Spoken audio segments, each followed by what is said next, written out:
Down on drug dealers in Kentucky, well, that seems to be working, according to law enforcement.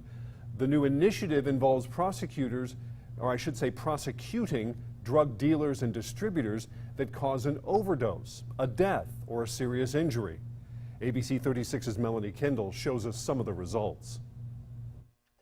We are in the midst of a crisis, an opioid heroin crisis. According to state data, more than 1,200 people died from drug overdoses in Kentucky last year. My sister was not just an overdose statistic. Her life mattered, and it had meaning. Jolene Bowman had been clean for 17 months.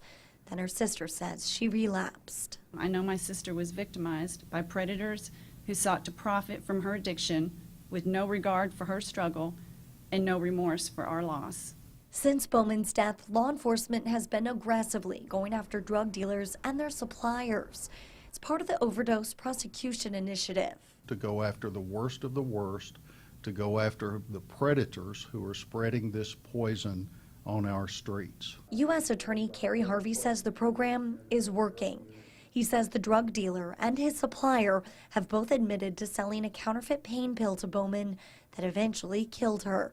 Harvey says this is the first time that prosecutors have been able to catch the dealer and supplier for the same overdose, but he says he isn't finished. This is not a problem we can live with, and this is not a problem that will find a static state and will stay under the radar.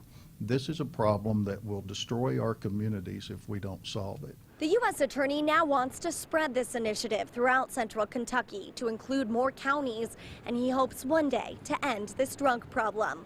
Reporting in Lexington, Melanie Kendall, ABC 36 News. And the U.S. Attorney says because of the initiative, 2 men have admitted to selling drugs here in central Kentucky after moving here from Detroit, a primary supply source of the drugs. The U.S. Attorney hopes that this is going to help stop what has become known as the Detroit pipeline.